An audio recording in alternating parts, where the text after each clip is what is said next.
Main Street Media and KMMU.org. Looking forward to being with you for the next basically 2 hours. Looking forward to being with you. I've got two guests today joining me. The first and most important one is the one that I'm going to be having joining me here in just a moment. And I'll be bringing him aboard. But first, this is Talk with John on KMMU. You can reach us on our Rumble, Twitter link. We're on Twitter Live and YouTube Live. So you just go to KMMU or Main Street Media Utah and you'll be able to find us. Look forward to being with you today and look forward to interacting with my two great guests. All right. So first, before we go any further, let me real quickly do my more normal show introduction. And we do have my guest up here, as you can see. But first, I want to give out my show mantra and my show prayer. First, the show prayer. Now, no need to bow your head, close your eyes. It's just the prayer of my heart, folks. I hope my show is a gift back to my forefathers, the founding fathers, and may it be an acceptable token to our Father above. And that's the show prayer. The show mantra. Where there is liberty, there is the Spirit of Christ. Where the Spirit of Christ is, there will be liberty. And the greater the Spirit of Christ, the greater liberty will be. Taken throughout places of Scripture, but also taken from Article 7. All right. And joining me right now, I have Joe Penlan. JoeFromTexas.com. JoeFromTexas.com is his website. And I am looking forward to being with him again.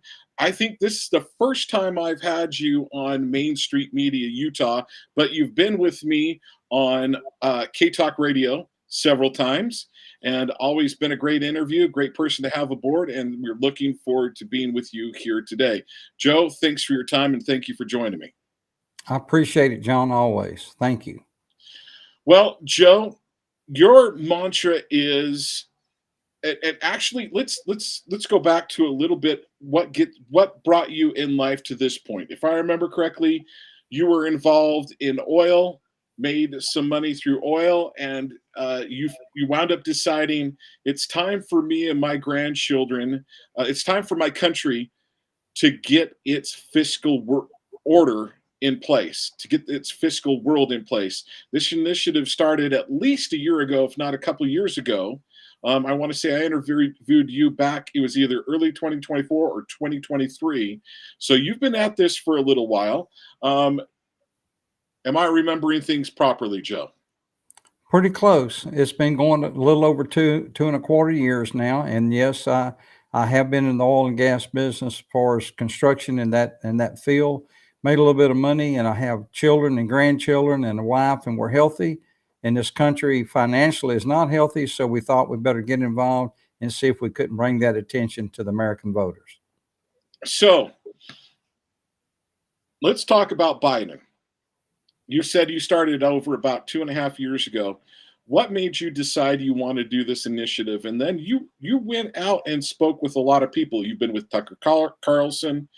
You've been on Fox, you've been on a number of newscasts, number of news programs trying to get your message out, and you started with Biden.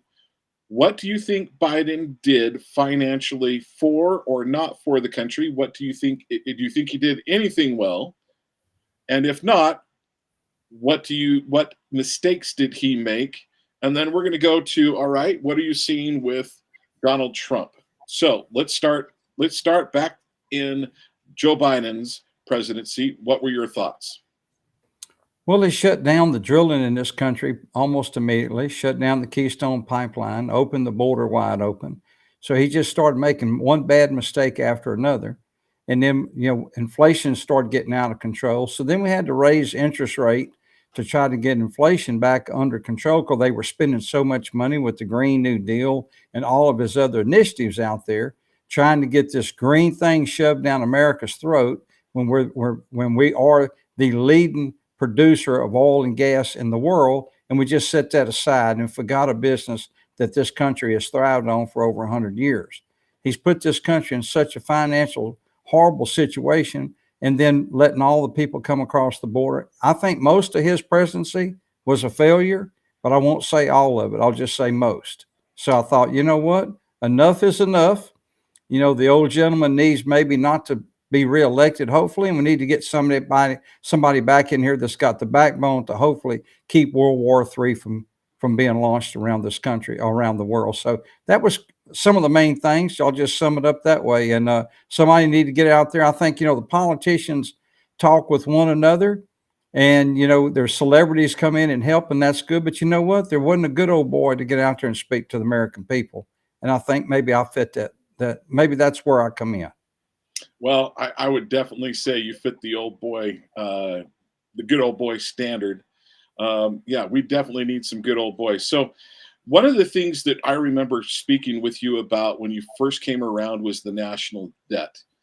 What are your thoughts on the national debt underneath Biden, and what does it look like? What do you think what do you see happening now that we have Trump? Well, you know, we predicted the $36 trillion early on. Dave Walker, the former Comptroller General of the United States, worked with me when we were preparing our contract from the American people. So when we went out on tour with Tucker and everybody, that was what we was able to hand out to people with 10 points on that was vitally important to this nation. But it showed me real quick early on that Biden was completely lost on the economy and completely lost on a lot of things in this country. So I think that single-handedly, their administration, especially going to the Green Deal, what they did hurt this country tremendously. And now we're going to have to dig out from under it. So I think now with the new administration, we have a chance to breathe some new life into this country, into the world. Well, Joe, let me ask you, what are your thoughts on what do you see Donald Trump doing as far as the national debt? Do you see him making good moves? So part of the counter for Donald Trump was, you know, the national debt started zooming underneath him. It did. Of course, that you know, the first 3 years he was in there, we did not spend $1 trillion over what we took in. You know, when we had the first time in American history that we spent over $1 trillion more than what we took in was the first 4 years under Obama. So, you know, when Obama was in there for 8 years, he spent a little over $10 trillion more. That the debt went up by $10 trillion. So Trump, you know, I thought he was on about the same path that that not Reagan, but Clinton was on. You know, Clinton's first 4 years, he did not balance the budget. But he got in and he made some changes. He made some changes with some reform. He made some other changes. Him and Newt Gingrich worked together, and they got some things established that really got this country back on track. So his last 4 years, we had a surplus for 4 years, balanced the budget and paid it down twice.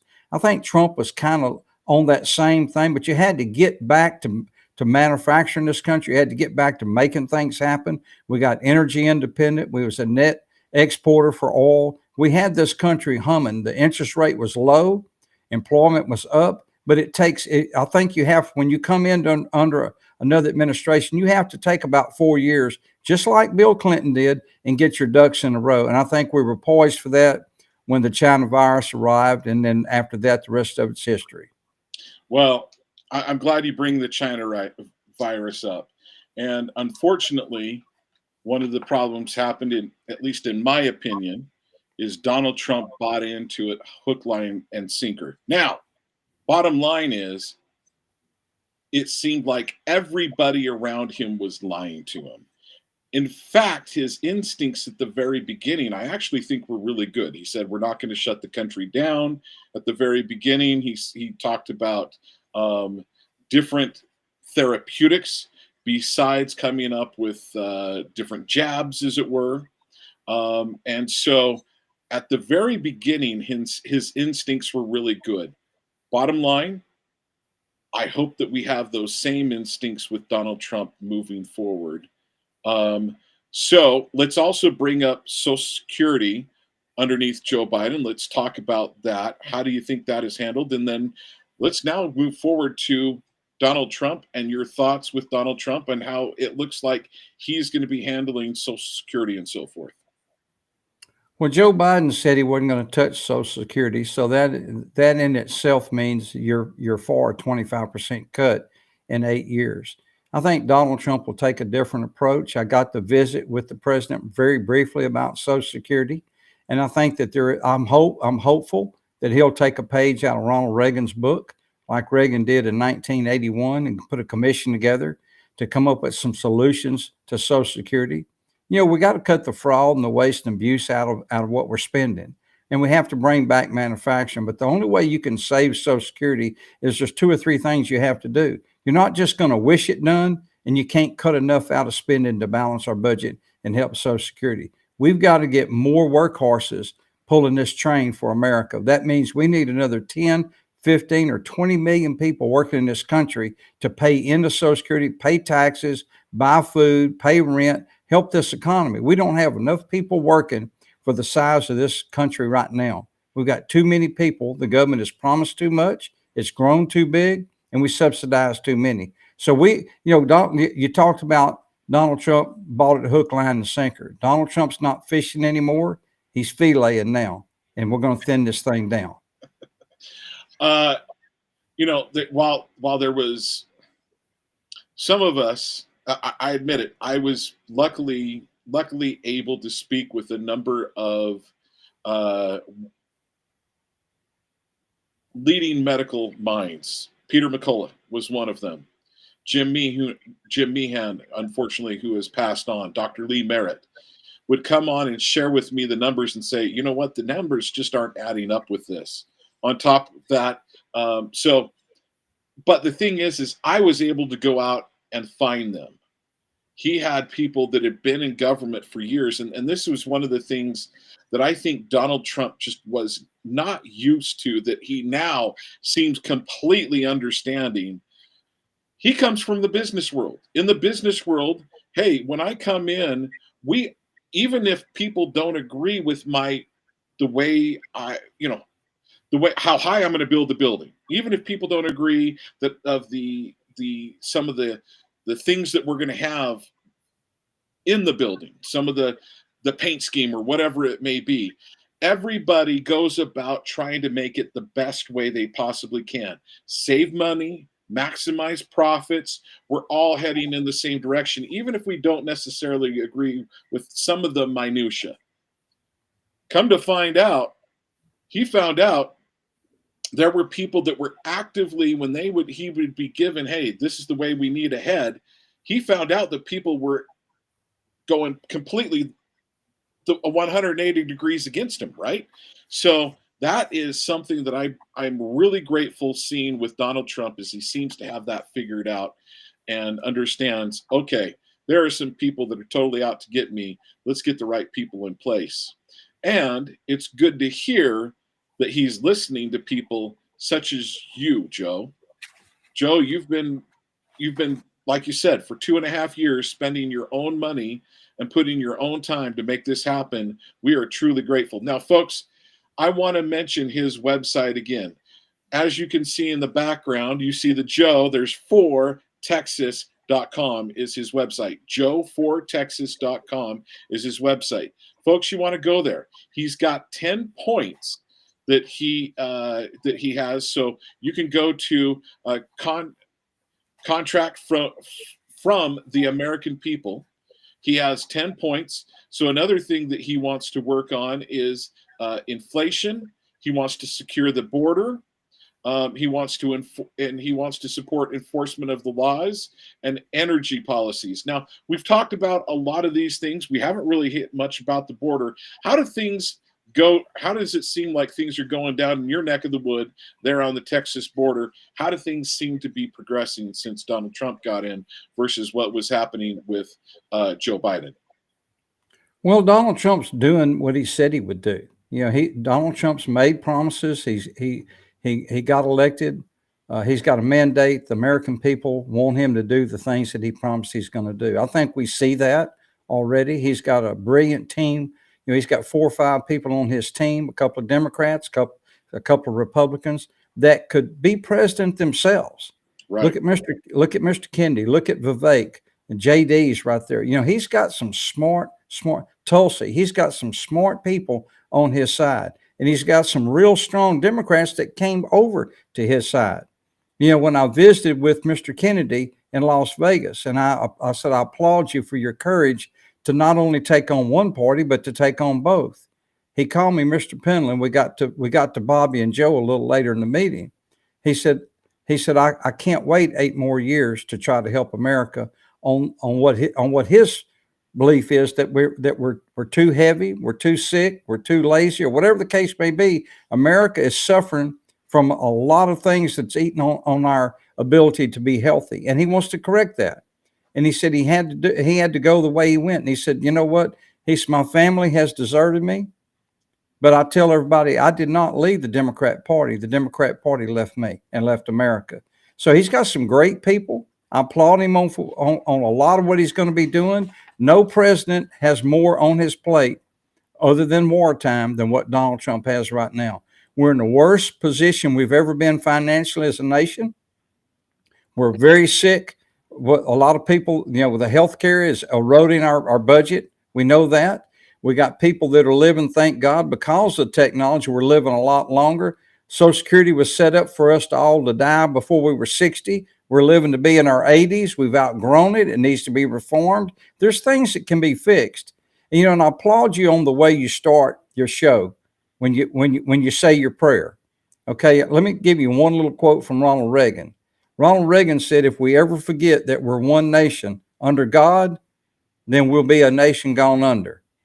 And that's why this country is suffering. We're split. We're not one nation under God anymore. We're a split nation. We've got to come back together, and I think Donald Trump can be the man to pull that out. Well, do you mind if I bring up another scripture that I think you, in a way, are doing? And I want to bring up a scripture that it's about a nation. It's from the Old Testament. If you don't mind, I share it because please I do. think this is one of the keys to fixing our country, and Donald Trump is really doing it in a way. Another thing that I love that Donald Trump is doing is he's talking about God. He's mentioned Jesus Christ a few times. J.D. Vance mentions Jesus Christ. I think that's huge. Now, let me be clear. As an American citizen, I don't care what religion I do care what religion you belong to. But if you happen to not be Christian, that doesn't mean I want you out of my country. We still want good people here in the United States. But the bottom line is we're a Christian country. But I want to mention something that, and this is something that is a key point on what I think you're doing, Joe. I think you're talking about doing this key point, and I want to mention it. 2 Chronicles chapter 7, verse 14. If my people, which are called by my name, shall humble themselves and pray and seek my face. So humble, part of that means is just saying, hey, we've made a mistake.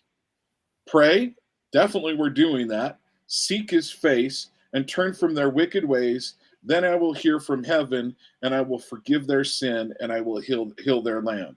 So what's the key? Even if you're not truly Christian, what does that mean? Admitting your errors, saying I'm wrong, or saying that we've made mistakes. Then go about correcting them and trying to forgive one another, and then try to head in the proper direction to get things done right. At the very least, if you want to take a non-Christian view, but anybody, if you want to correct your mistakes, that's the way to do it. Now, frankly, I think we've been sinning. I want to talk a little bit about the border. One of the things that we're doing great on the border, I think, is we're saying no illegal aliens that are coming through the back door, trying to sneak into our house. And the best thing that we're doing is getting rid of a number of these illegal aliens that have broken the law some other place or broken it here, and we're getting rid of them and sending back to where they came from. Your thoughts on that, Joe? What's the border looking like? Well, we always need to control our border, and we're a nation of immigrants, and that's okay. We've been doing that for 150 years or longer. But you have to have a border intact where you can control the flow of people, the amount of people, and the quality of those people. We've thrown that away for 4 years. We have got to secure the border. We've got to get rid of the worst of the worst. There's no two ways about it. There's a balancing act. You've got people, John, that's been in this country 15 or 20 years that came on a work visa. The only thing they've done wrong is overstayed their visa. They've been living in this country. They've been working. They've been pouring concrete, putting down blacktop, doing a lot of hard jobs, paying taxes, and paying in Social Security that they're never going to draw. They're subsidizing our Social Security right now. There's a lot of good people in this country, and they're God-fearing people. They're good, and talk about their faith. You know what it is. I won't point it out. But these are good people. All they want to do is feed their family and be good and hopefully become an American someday. They overstayed their visa. They didn't come here legally. They were vetted by the American government. They were vetted by Mexico. But when they went back, then a lot of them wasn't able to get back here for one reason or another. When you get a taste of America, when you come from a third world country, don't you think that'd be hard to go back? Now, those people are scared, God-fearing people, that they wasn't going to be able to come back and feed their family and progress. They're not wanting to take this country over. They just want to work and take care of their family and be a part of this country. We don't have to make them citizens. But who hasn't overstayed something? Parking meter or whatever, you've overstayed something. Okay, it'd be bad to have to be thrown out of your town because you overstayed something. Those people, that's the only thing they've done. You know, there is a law on our books, John, the registry law. Okay, and we can move the registry date. It's been, last time it was moved, I go back to Ronald Reagan. He moved it in 1986. He moved that date up to 1972, which meant if you were in this country illegally before 1972, but you've been here 10 years consecutive, didn't have a criminal record, was good moral standing, and had a job and wasn't dependent on the country, you could stay. You know, think about it. If we deport 15 or 20 million people that's working in this country, that's going to devastate our economy too. So I applaud Trump for saying we're going to get rid of the worst of the worst. And I think now anybody that can't prove they've been here 2 years consecutive, which kind of gets the cartel out of the way there. We have got to take the cartel. We got to pull their teeth and make it where they're harmless. It's been brutal what they've done to the women and children and people coming to this country that just want to be God-fearing people and have a chance at life. So I applaud for closing the border. Well, I'll tell you, another thing is I actually happen to have family experience, extended family, that has been part of has immigrated. One of them is a citizen, another one's working on becoming a citizen. And part of the problem is the visa process. Sometimes they don't get people will hand in their paperwork to get their visa extended. They've been told, hey, yeah, we'll extend your visa. But the government doesn't do their job of extending the visa on time. So that's something hopefully we can get figured out before the end of Donald Trump's term. So I'm glad you brought that up. And yes, there are some good people that are here and have overstayed their visas, partially because it's the United States' mistake not getting that paperwork done. So, but let's get rid of the worst of the worst. Let's get rid of some people that were never here. Frankly, I'm going to say I really hope they wind up revoking birthright citizenship. I think that's a total proper thing to do. Unless you're born to American citizens, you shouldn't have automatic citizenship. So there's some things that we can do to really get immigration figured out. And I think we finally have a president that is ready, willing, and able to go about figuring that out. So we're coming up on 4:30. We got started about a minute or two late. I want to say thank you so much for coming on. Let me ask you, what are the last couple points that you want to make, parting comments that you want to make to our audience? And Joe, look forward to having you back as well. Well, I appreciate that. And the main thing is don't lose your faith. I mean, we've got a breath of fresh air. And I think whenever Donald Trump got sworn in, I think the whole world was a brighter place to live. I mean, I think things will calm down around the world. You know, we've got a man that's got plenty of backbone. He's got more grit than anybody I've ever seen. He's been shot at.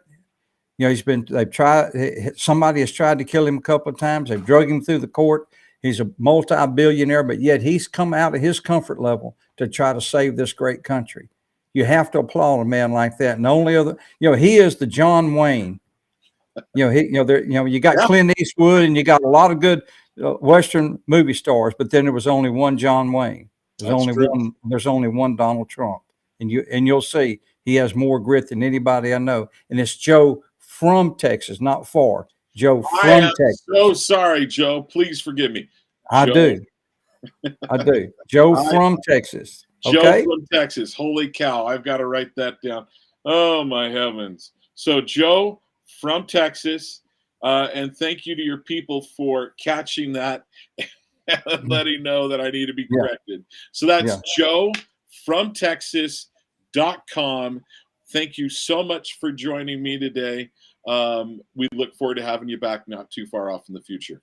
Thank you, John. God bless. God bless you. Take care and keep up the good work, Joe. We'll do it. Absolutely. All right. Take care, my friend. Yes, sir. All right, folks. That was Joe. We want to say thank you so much to him for joining us. A real pleasure to have him here and having had him aboard. I've had him before and grateful for him. So let's go to our next guest, Phil Lyman. Now, a few of you people might know Phil Lyman. I don't know how many of you might recognize that name. Here in Utah, he's been, he's done a couple things here in Utah. And we are so grateful to have him join Talk with John. And I want to say it's always a great time having you aboard, Phil. Appreciate you being here. Well, thanks, John. Yeah, it's always good to be on the show too. That was a great conversation there with Joe from Texas. So. Joe from Texas. Yeah. All right. God bless Texas. Now, I want to give you a heads up. I will be blanking my screen and muting my mic here shortly. There's a little technical things that need to take place, and I'm going to have to move the flag and move a few things around when we've kind of handed the mic over to you. So if you see my screen with a little circle, don't worry, nothing's happening. I haven't gone anywhere. Okay. But let's see. We will. Just know that I'm here. I'm listening. I've just muted the mic on my end because people don't want to hear the tap, tap, tap as I'm moving things around and doing a little bit of technical work on my end. So there's a lot of ground that we can have to cover. We're now in a legislative session, but I want to start with this. Phil, I owe you an apology. I was not and I owe the state an apology. I was not able to do enough to get you elected as governor of the state of Utah. And I owe you and I really owe the state a bunch more of an apology. And that is, shortly after, like in 2020 or 2022, I asked you to run for governor. I think you did. I wasn't the only one, but I think I was at there might have been one or two that had mentioned it, maybe a few more, but I was at the beginning. And I remember exactly where I was sitting in Ephraim, Utah, talking to you, giving you a full court press saying, Phil, you're the one that we need. The problem is not having you as governor. We now don't have you as a state legislature. Not legislature, legislator. Right. And so I owe an apology, I feel, to you, to the representatives down in to the people you represented down in your area. I owe them an apology. And frankly, I owe everybody else in Utah an apology because frankly, I think we lost we lost as over the last several years that you were in the state legislature. I think we lost our best legislator. So I apologize that I didn't do enough to be calling you Governor Phil Lyman, and that I'm no longer able to call you Representative Phil Lyman. Well, we've got a good representative that replaced me, and then hopefully he'll stand up, and I think he will. I was there for 6 years, and that's a long time to be in the legislature. A few people, said, "Oh, we can't lose you. We can't lose you." And I said, well, nobody stays forever. And you try to get in and do as much good as you can in a short amount of time. I'm not a career politician. even though I've been doing this for a while now between the county commission and the legislature. But I feel the same weight, John. You know, I don't have the luxury of just throwing in the towel on this stuff. There's too many people that have made an investment, and I feel the same urgency for Utah that a lot of them feel, and an obligation to do it and to do it right. And man, we did do it right. And here's the other. If it's any consolation, we won the election. We won at convention. Spencer Cox didn't get his signatures. He put himself on the primary ballot fraudulently. He won't let us look at the primary election results. I think we won the primary election. I really do. And I said at the beginning of right after the election, and I don't make baseless allegations, but I looked at the numbers and I said, I think there's 40,000 votes that were front loaded onto the primary election. And everyone scoffed and, said, oh, that's ridiculous. Well, now that we've had the general election, we can go back and we can do some comparisons. Just statistically, I come between 42 and 48,000 votes that I believe were front loaded in that primary election. I don't know exactly how, but I know it's possible and I know it happens. And so your efforts were successful. They got us a different person elected for governor. It's just in Utah, if you want to be the governor, I guess you have to already be the governor because he's in charge of his own election. It's really a fraudulent thing. And what I was talking to somebody earlier today, there's a difference between negligent fraud, just sloppy, and criminal fraud, which is where you've got a plan and you're going to do something with some premeditation and with collusion with other people, and you when you intimidate other clerks and stuff around the state, and they all get behind you because they know that it would be bad for them if they don't. I mean, that's a criminal act. And I don't think it's too strong of a term to use for the election that we had here in, just recently, 2024. Well, okay. So why, and so there's a couple things you've said. We're going to go back to the 40 front loaded.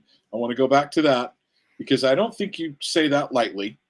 So I will get back to that. But you also said, you mentioned the county clerks, and I could hear a bunch of people chirp in my ear going, John, come on, there's not that many.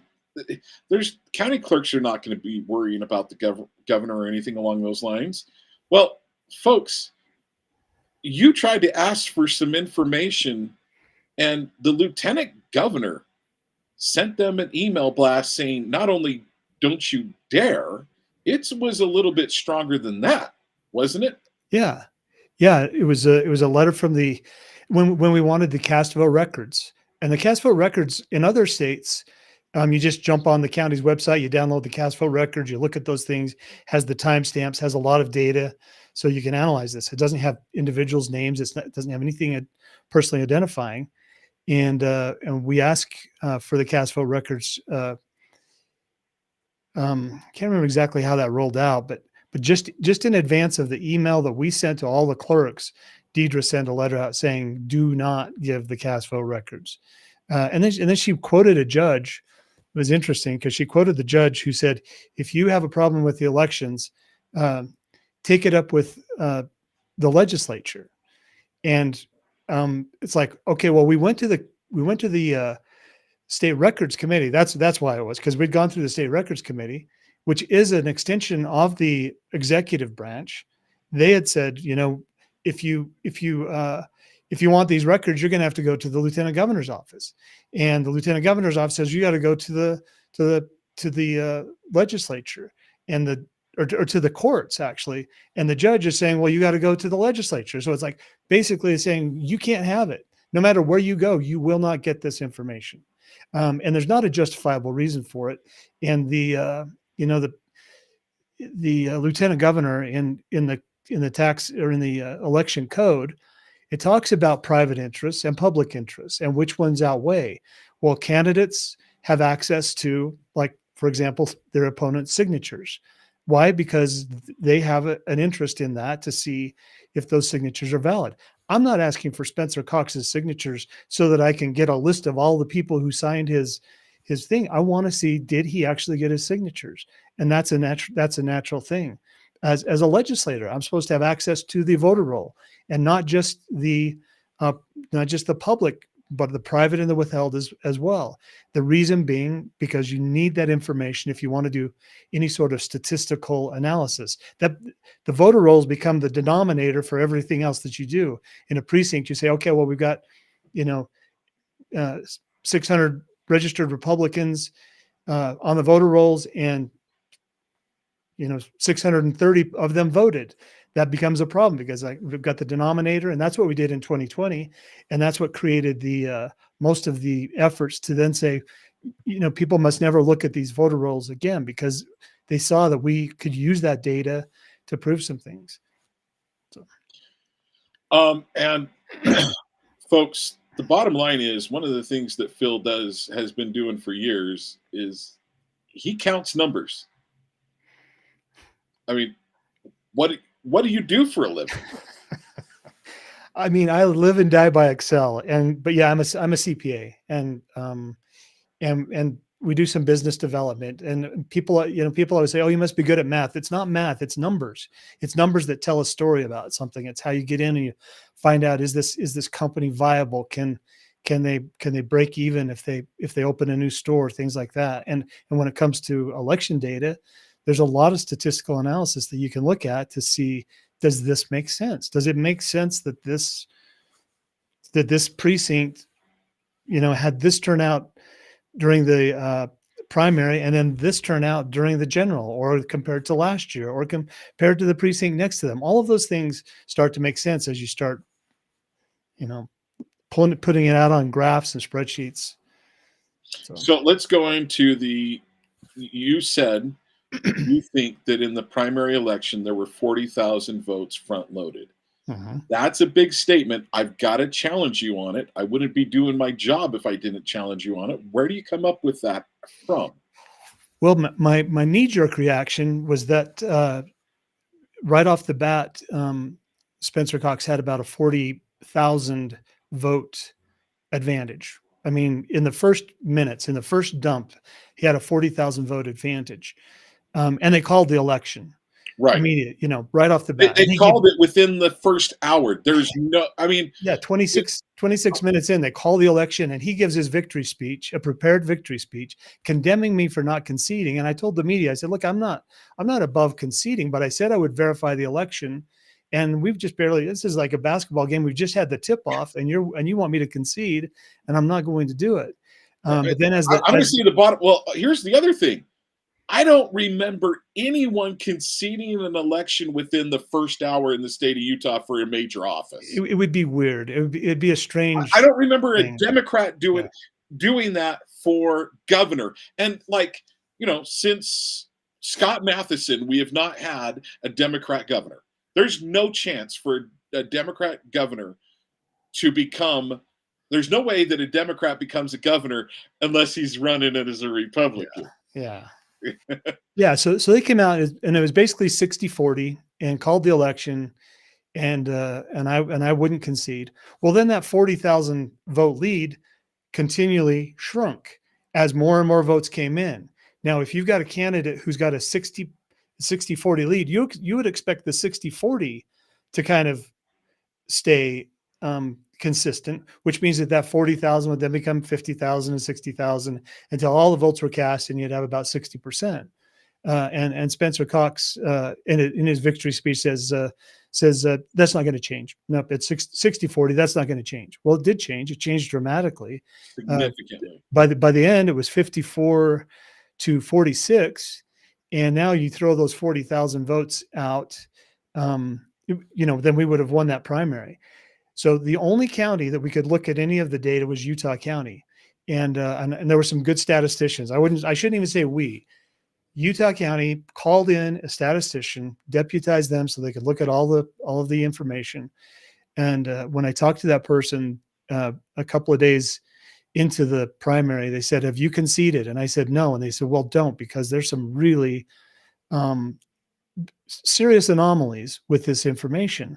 And they just take the statistics. They're not, they're agnostic when it comes to who's winning, who's losing, but they look at the pattern and they can see an obvious manipulation or the presence of an algorithm that's doing something. And one way that would manifest is if you dropped a large chunk at the front end and then the rest of the election went the way it would normally go, then you would see, instead of a kind of a flat line of statistical variation, you would see a descending line, or in Cox's case, an ascending line. And that's what they had. And no, I don't think Utah County, and this isn't the clerks that are doing this. This is not the clerks that are, running fake ballots through. But it is the system. It's the machines, and they do have the ability to flip votes, and they simply do. And so where I would expect to see that would be in Davis County, Salt Lake County. Cache County was really weird. Cache County had some strange things, and so you start comparing races, and how could it be possible that this precinct is so strongly in favor of one candidate? And you look at the neighborhoods, you do some canvassing, and it comes back with people that I don't know, with information, and it validates the hypothesis that I had on the front end. And this is the beautiful thing, and that's what I told the legislature. I told the lieutenant governor's office. I know it's a kind of an audacious claim. The beautiful thing about it, it's really easy to disprove. Just pull out the records, run the statistics, and say, yeah, you're wishful thinking, Phil. But will they do that? No, they won't. And the tell is in the response that you get. And in my case, it's total obfuscation. There is no transparency. And then the signatures. You have to have 28,000 valid signatures. I had said that before the primary. Shortly after the convention, I was saying, I want to see the signatures. We want to see these signatures. If I'd asked for a state school board race, if I'd asked for anybody else's race, they would have said, "Oh, come on in. You can look at the packets." As soon as we asked for Spencer Cox's, the answer was no. You can't look at those signatures. You're going to see people's private information, and they said they wanted their information kept private on their voter rolls. I said, I'm not looking at the voter rolls. I'm looking at the petition that they signed to nominate a person to the ballot. And so they were just grasping. You get people like Todd Weiler and some of these attorneys in the legislature that are coming out, making the most outlandish justification for not giving the voter roll, or for not giving the signatures. So then so I think to shut me up, they did an audit, and the audit comes back and says, it looks like he didn't get his signatures, but he could have, he might have, he would have, if he had more, if he would have known. And John, I've been talking to a couple of people now that there's a new administration and things are shifting. Governor Cox has been inaugurated. He's the governor and likely will be for the next 4 years. So it's like, okay, well, now let's look at the numbers. And what I'm getting from people on the inside of the AG's office is he knew for 6 months that he didn't have his signatures. They knew for 6 months before they investigated that he didn't have his signatures, and they were told to wait with that information until after the election. That's where it becomes criminal. That's where it becomes, a piracy essentially. And the people that are going along with that are either doing it because they know that there'll be, hell to pay if they speak up, or they're part of the pirate crowd. And you can't say, I knew this was happening. I'm in the Attorney General's office, but I wanted to stay neutral. Okay, so I want to ask you a question. There is definite minutia against you, no question about it. You brought up Todd Weiler. I'm sure that Mike McKell is not up for you, who happens to be the brother-in-law of Spencer Cox. Yeah. Obviously, Deidre Henderson is not fighting against you. I'm not going to ask you to name names. There's obviously some people that are not for you getting this information. Is there anyone in the state legislature that's like, yeah, let's get this information? He's been sworn in. Well, it's kind of hard to undo that process. There's a couple of legislators, seven legislators that signed a letter not too long ago that they sent to the media saying that they want transparency. And when I was speaking with the Speaker of the House, before the primary election, and about these signatures, I asked him the question. I said, am I the only one that cares about these signatures? Is it just because I'm a candidate, I'm the only person that cares? Do you not care? Does the state not have a right to know if these signatures are valid? And his response was, well, he won the primary. Kind of like the signatures don't matter. If he won the primary, then he may have cheated to get there, but he won. So off we go. And I said, well, did he win the primary? And so I want to look at those. I want to look at those cast vote records. But to his credit, I guess this is where I was going with this, John, is to his credit, Speaker Schultz called for a legislative audit. And I think he did it to shut me up and to prove me wrong. And instead it proved me right. And that was a problem. And the audit itself, I don't have any, reservations about John Dougal. I think he's a good person. He's a good auditor. He's done a great job for the state of Utah, done a lot of good things. But in this situation, I think there was motivation to make sure that Spencer Cox didn't look like he didn't get his signatures, to basically save the trust of the states. Like, well, it would be really bad if the audit showed that he didn't get them. So instead of just especially after they've spent millions, like around $1 million on a billboard campaign, declaring that they didn't say it, they didn't do it about this election, but in a previous election, they said the most purest, best, the most purest and bestest election ever in the history of the world. We got it right here in Utah. And we are the gold standard and all of that. Yeah. So the Utah way. It's not.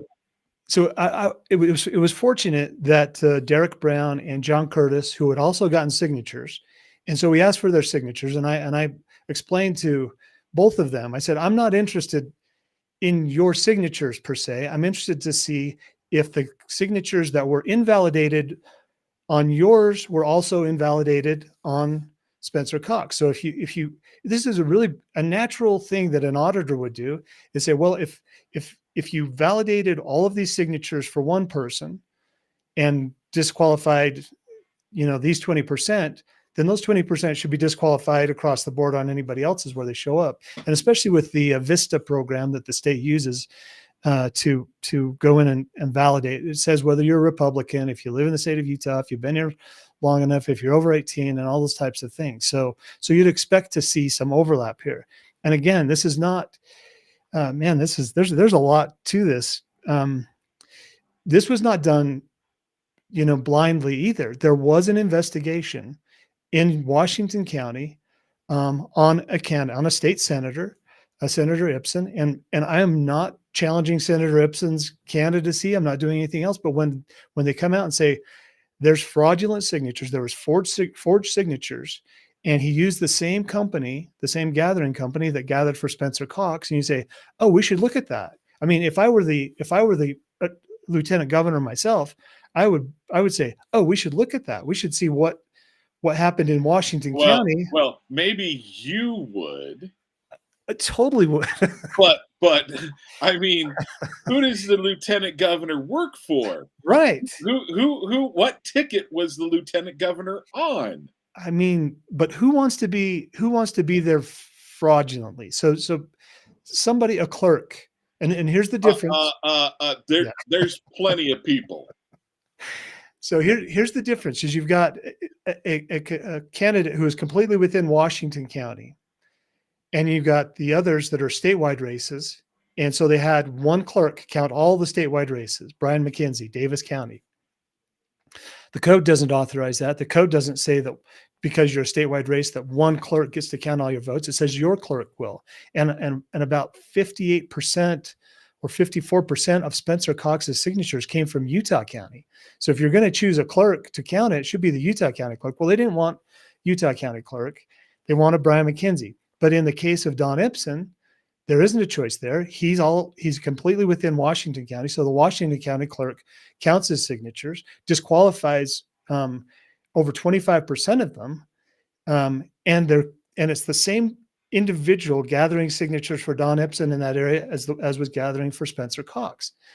So again, you say, this would be a logical thing. I want to see all those packets, because probably he goes to the door, will you sign for Don Ipson? Will you sign for Spencer Cox? Will you sign for, so, and he's making, his $6 a signature or whatever. So the more packets he's got, the better it is. It's a really simple thing to go down and say, okay, well, let's compare those packets and see those people that were disqualified. And not only that, but a criminal investigation that was taking place in Washington County. And we want to see, was Governor Cox affected by that? And at this point, we're not making accusations. It's a really a logical question. Well, was he affected by that? And instead of getting answers to that question, a reasonable person would say, well, let's pull it out and let's take a look at it. Or you sit back, we're going to have our people take a look at it and we'll get back to you. But instead it was, no, you cannot look at this. It's under criminal investigation. Well, here's making a note, under criminal investigation. Okay. So, all right. So I'm sure there's some people that in our audience, I'm always kind of like surprised by how many new listeners there happen to be coming in and out, and people that are not like hardcore like you and I that have been delved into this for a while. So I'm sure there's someone out there going, well, why would someone fraudulently put, and you kind of mentioned this a little bit, but why would someone fraudulently put in signatures? That doesn't make any sense, right? For the general citizen, they'd think like, someone's going out and gather signatures. Why would someone be motivated to put in fraudulent signatures? And there's a possibility. So let's break that down, because you mentioned it kind of. Let's hit it hard. There were people that were paid per signature, not per hour, but per signature. So for every signature they got how much money? The average cost is $10 per signature, but most of that's going to the company.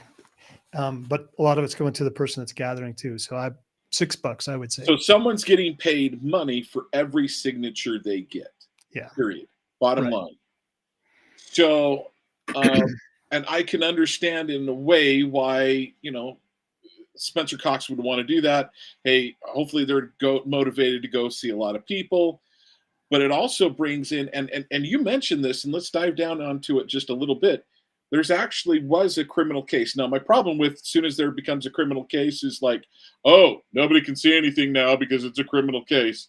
And what has happened with it, maybe the gears of justice all of a sudden come to a grinding halt, right? They don't work very fast for a situation like this. So let's speak to those two things. Someone getting paid for signatures. So let me be clear. There's a possibility that Spencer Cox doesn't even know if any of those signatures were fraudulent. There's a very strong possibility. I'm going to say there's a strong possibility. He wasn't part of it. He was told he got his signatures. Now the political game is, well, I got what I got, so let's not check on and seeing if I got what I got fairly. But he could totally not have been part of part of that whole process and doing something illegally. Hey, I want you to go and get some fraudulent signatures. I can buy that. I can buy that. Me too. Yeah. I mean, he's right. He's writing the checks. So the dynamics here, a couple of things. So we're told, it was reported in the paper that they were under criminal investigation. So we said, well, and then we went to the state records committee. The attorney showed up and said, it's under criminal investigation. You can't look at this. Well, there is no criminal investigation docketed. And then afterwards they said, well, this is ridiculous. Phil Lyman's claiming that there's criminal investigation. There is no criminal investigation. So he said, well, if there's not a criminal investigation, then can we see the records? Oh no, we turn those over to the attorney general's office as part of the investigation. Which investigation? The investigation that's not happening. It's just, you see really quickly, okay, this is a shell game. It's not funny. It's not amusing, even though the Washington County attorney that was up at the state records committee couldn't help giggling about the judgment that we can't see. I mean, it's like, they're just working us over, and it is, I'm sure to them, it is kind of funny, but the net result is you learn about this whole process. Now, I'll tell you one more thing that with the signatures. So we talk about Gather Inc. or Gathering Inc. I'm not even sure what it's called. It is started up by the governor's campaign manager, Matt Lusty, and the biggest lobby firm in the state.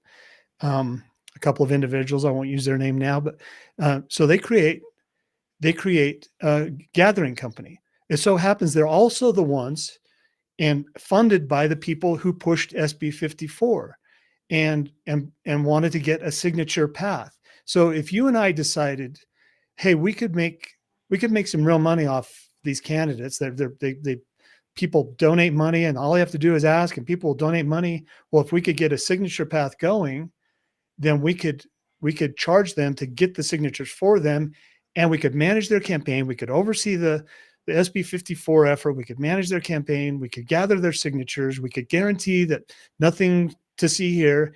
And if there is a problem, well, it's the governor. He'll cover for us. He will. Nobody's ever going to be able to look into this. And that's what we found, is no one will ever be able to look in to what happened with those signature companies and the governor's signatures. So you make the accusation. Now it's not an allegation, it's an accusation that there's problems here, and things start to, I don't know, things just start to unravel a little bit. Now, Spencer Cox still is the governor. So his model works well. Doesn't matter. You can go and thumb your nose at the delegates at convention, get the lowest vote turnout or a voter result of any incumbent governor in the history of Utah at convention. But that's all right. You can still get on and do the primary. Signatures, no signatures. And you can say there are people out there that are trying to get and tell the delegates there's people out there that are trying to shut down the delegate system, just so y'all know. And being there, I was like, well, let me guess who some of those people might be. Big money who are happy to have you sitting where you're at right now. Well, and then they come in and say, oh, look how off the delegates are. You know, they said that they wanted Phil Lyman for governor, but clearly, overwhelmingly, Utah wants Governor Cox. Well, it's not overwhelming. Even if the primaries were right, that's not overwhelming, and it certainly isn't overwhelming. At the convention, and then we go to the general election, and the last day that you can file. So we're advertising. Get all the information from, what do they have to write in? Lyman is all you have to write in. That's all it takes. That shows their indication. Right before the last day to put in for write-in candidacy, we get rumors from a coworker of an individual saying he said that he got a call from Spencer Cox campaign offering him $1,000 and a steak dinner if he would put his name on the ballot. And we're like, I'm not touching that with a 10-foot pole. This is a setup. Well, until the very last day, the very last 5 minutes that you could put in, boom, in comes Richard Lyman as a write-in candidate. And it really messes up all of our advertising, because it's Lyman for governor.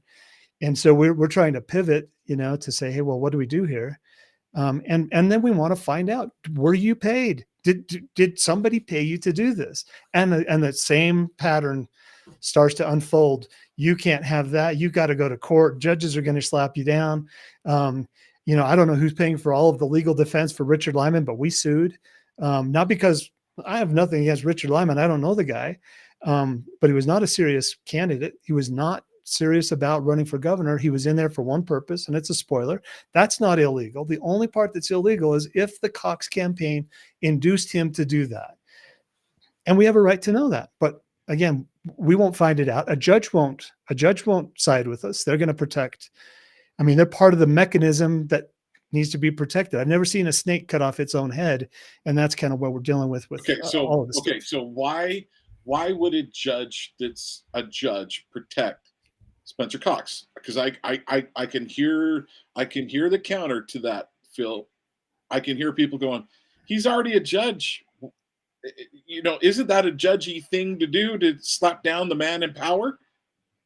Why wouldn't a judge do that? Well, he's appointed. Judges are appointed by the governor in Utah. So I don't know. And you know, a lot of times, John, I say stuff that could be like a blanket condemnation of a group of people. I don't do that. I don't condemn the judicial system. I don't condemn judges, but I do condemn corrupt judges. I do condemn corrupt government. And when you see it happen, when you watch it happen and roll out, that is the natural question: is why would they do that? And in this situation, the why is, why would they step into that space when they can just dismiss the case? I'm not going to rule. I'm just going to dismiss the case. They made a motion to dismiss. Their motion is granted. You can appeal it if you want. You can appeal it all the way up to the 10th Circuit. You can appeal it all the way to the Supreme Court if you want. I'm not going to step into those. So when you did that, what happened? What was the result? So the lawsuit with Richard Lyman is still in play, and we've made it clear to their counsel, we're not trying to affect Richard. We want to know who paid him, and so we have the right to discovery. The best attorneys who are connected to the state are the ones that are defending Richard, and it's like, I don't know why. Why do I go there and see the same attorneys who are, connected at the hip with the Attorney General's office, and then when we go to do the signatures. Okay, so let me ask you this. I want to be clear. Is anybody in the Attorney General's office, are any of their attorneys his attorney? No. So you say they're connected at the hip. It's the lobby, the defense attorney's lobby, that are constantly on Capitol. I mean, when I showed up to court, it was like, oh, hey, what are you doing here? Oh, well, actually, I'm Richard's attorney. It's like, oh, that's interesting. You're like, let me guess. One of these was not Todd Weiler, was it? No, it was not Todd Weiler, but that would have been right in line with the whole thing. Was one of them Mike McKell?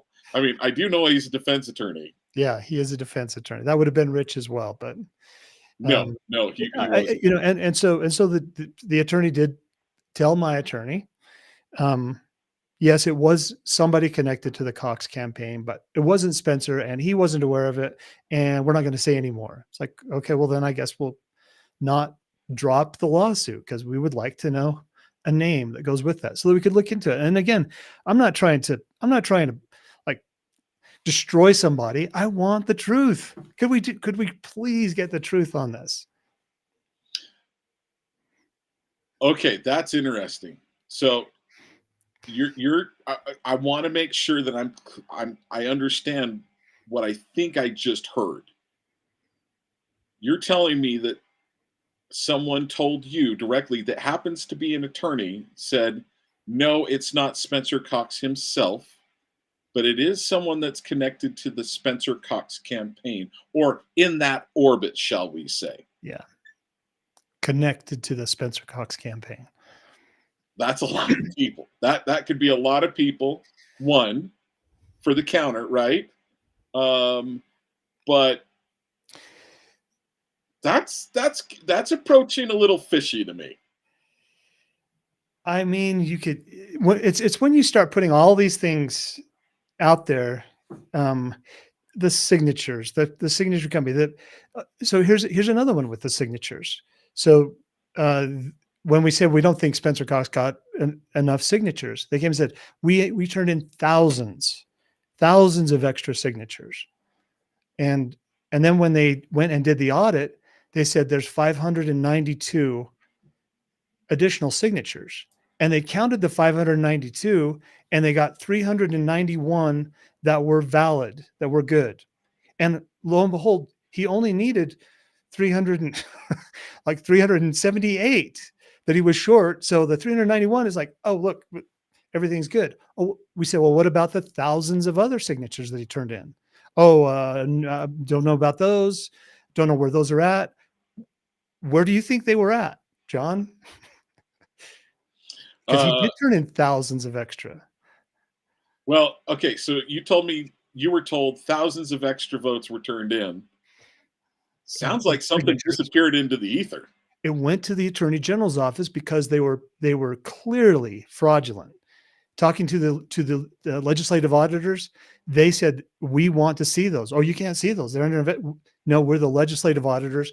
We can see them and we want to see them. And he said clearly, packet after packet of signatures that were signed by the same individual, no question about it. So what happened to the thousands of extra signatures? Now, Derek Brown had thousands of extra. John Curtis had thousands of extra, but theirs weren't turned over to the Attorney General's office because they looked fraudulent on the face of it. But Spencer Cox's were, and then he's got this razor thin margin. And John Dougal does the audit and says, "Oh, look, if they had said he didn't have enough, they would have counted these, and he would have, instead of being 27 short, he would have been 27 over, and so nothing to see here. Everything is fine." Not to mention that John Dougal is now the administrator for the Attorney General's office.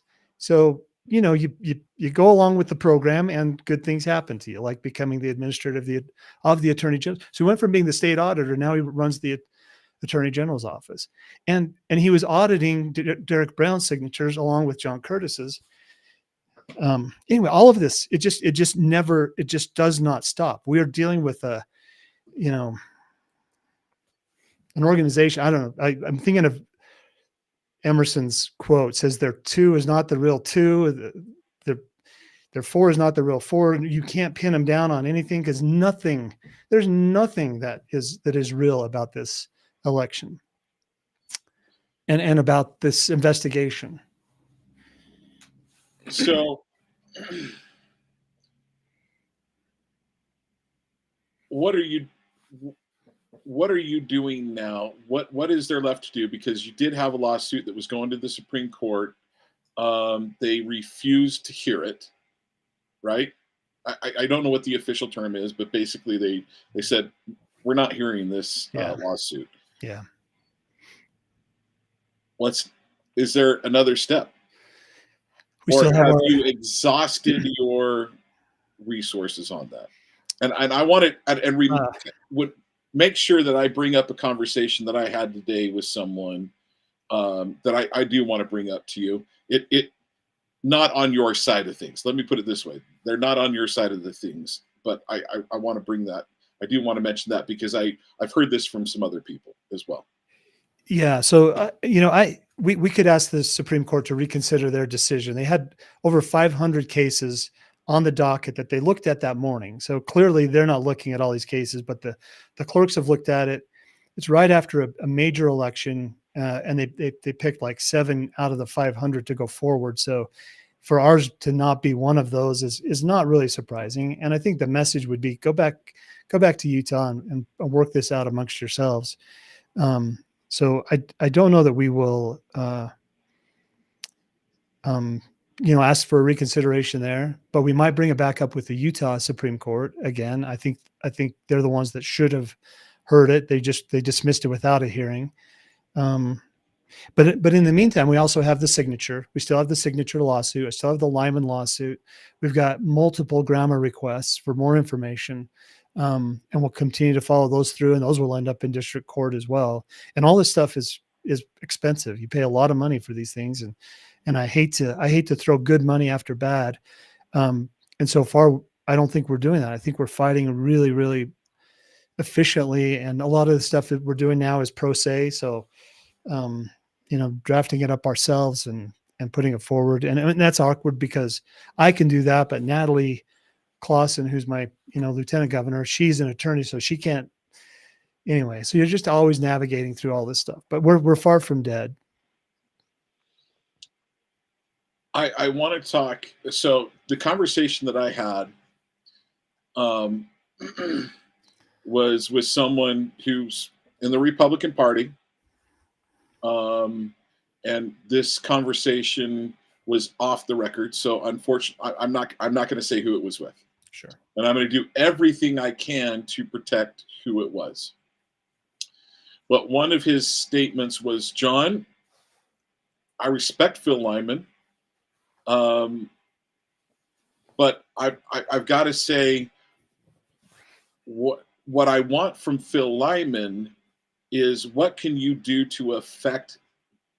I don't feel that Phil Lyman is doing things to make sure this doesn't happen again. And he goes, I think we need to make sure that this is not going to happen, and that he needs to fight the fight. What would your state, that what you claim happened doesn't happen again? He goes, that's what happened with Donald Trump. And I said, I don't agree that that's entirely, Donald Trump fought the fight in these other states to make sure that the Democrats couldn't cheat. And I said, that's not everything that happened, because the bottom line is there were millions of people that saw how bad of a job he did, Biden, that is. And so they were like, we're definitely going for Donald Trump. So, but to his point, he goes, Donald Trump worked on fixing this. What is Phil Lyman? In his opinion, Phil, he feels like you're just trying to put a stick of dynamite in because you didn't win, as opposed to trying to fix this. What would, and he's not the only one that I've heard say that. So I'm going to throw that back. What are your thoughts?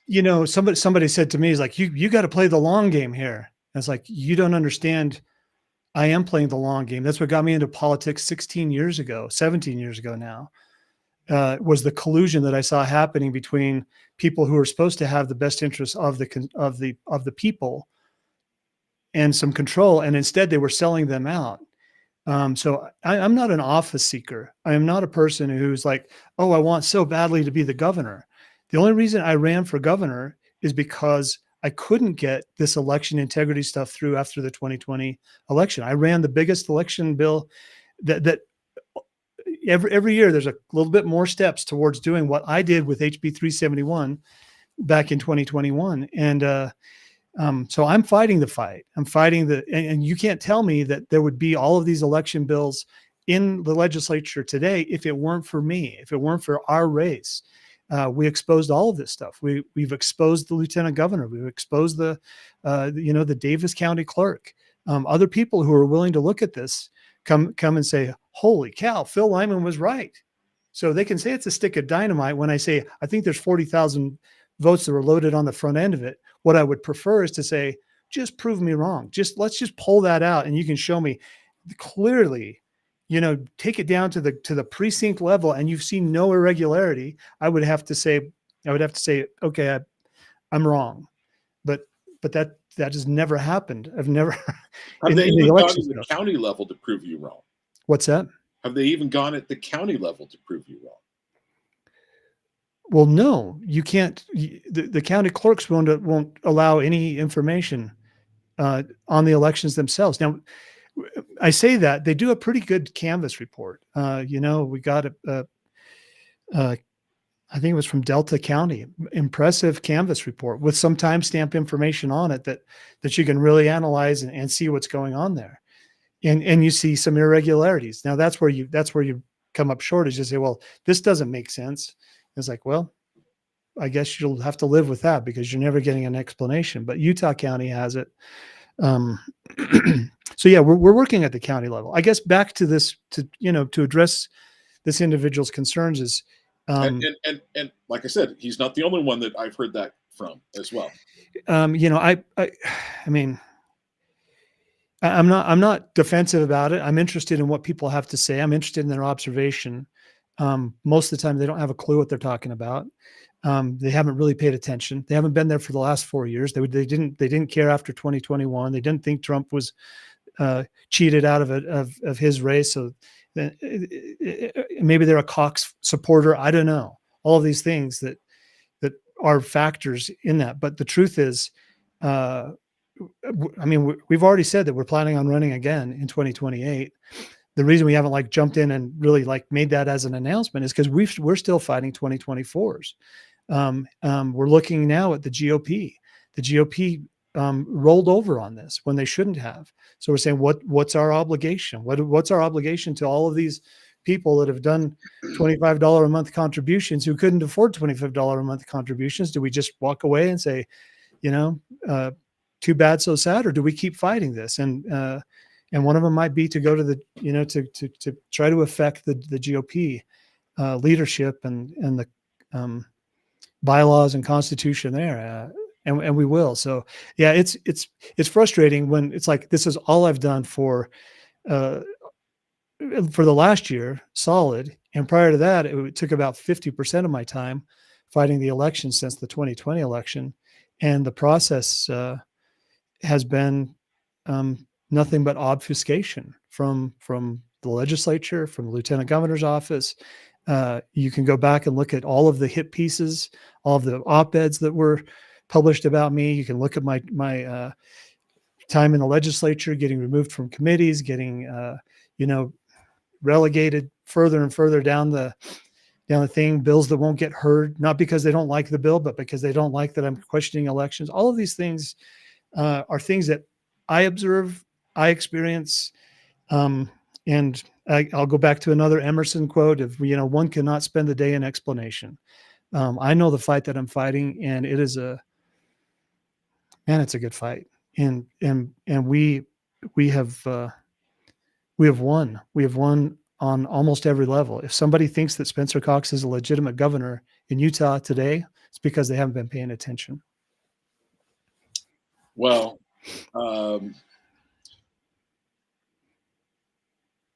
I do not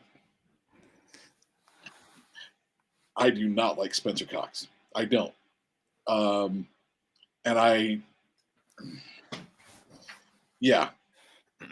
and simple, I'm no fan of Spencer Cox.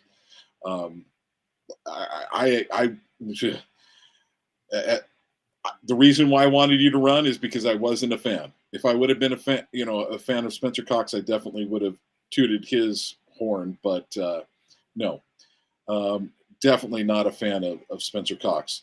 So the next thought is, what's next for you? Well, like I said, 2028. Okay, so let me put it this way. We're in a legislative session right now. Mm-hmm. What are you at your home down by Moab?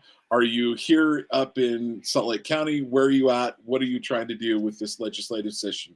I mean, I'm in my CPA office here, and we're working on some really great, projects related to energy, which is where my heart is. So we're doing some development in that regard. I do have the luxury now of only reading the bills that I care about instead of trying to read all the bills. I've got a monitor right here down by my desk that keeps the legislative session up, whether I'm watching a committee meeting or the floor hearing. I'm talking to legislators. I'm reading the bills. But I respect these guys. It's their job, and I let them know that I admire them and I respect them for what they're doing. The ones that are good ones, the ones that I'm talking to. So yeah, I'm still fighting my fight with the courts, and that takes a ton of time. I reached out just this last week to a handful of people, and you were one of them, John, of like, hey, I think we should talk about this again. And the reason is because as the dust settles, things start to become a little bit more clear, and people can now look back and say, okay, without the pressure of deciding who gets elected, now can we look at these things? And that's, I don't know. It's so important. It's so important that we don't just walk away from it and say, well, we'll come back next time and give it another college try. It's like, there is no next time in my estimation. It's, we fix it and we fix it now, or we live with a corrupt system. I definitely don't want to live with a corrupt system. So there's something. So I become a big fan of AI. I love typing stuff. Every question I have, I go to Grok or Chat GPT, and I ask the question: is there a difference between negligent fraud and criminal fraud? And it came back and said, oh yes, there is a major difference between negligent fraud and criminal fraud. And the things that they listed were consistency in a pattern If there's consistency in a pattern, that's criminal. That's not negligent. That's okay. We're doing this. There's secrecy versus transparency. This is all secret. You cannot look at this stuff. There's gain. You look at the huge money. And I've got a whole document about all of the money that went out during COVID. The governor's office got nearly $1 billion just to the governor's office. This isn't Utah. And then that goes out in these no bid contracts, which comes back in the form of campaign contributions. And you just follow that money and you say, this is really disgusting. So there's gain and there's loss. There's gondolas at stake here. There's stadiums at stake here. There's, all of these elites that run the Wasatch Front. They're not going to let somebody like me come in and mess up, that big investment. And then there's response to discovery. It's like when you're questioned, what's your response? If you're negligently committing fraud, you say, "Oh my goodness, I had no idea. I'm so embarrassed." If you're deliberately committing fraud, then you write an op-ed saying those questioning the elections are playing a dangerous game. They're spreading the big lie. I mean, so if you want to check off every box, I would say we're dealing with criminal fraud here. We're dealing with a criminal racketeering fraud, and I don't like it. And we shouldn't have to put up with that. So how is Spencer Cox, do you think, benefiting? Other than being just governor? Well, let's go back and look at COVID. Let's go back and look at Nomi Health and his connection to that. Let's look at Centricom, the family business that's 100 times bigger now than it was when he took office.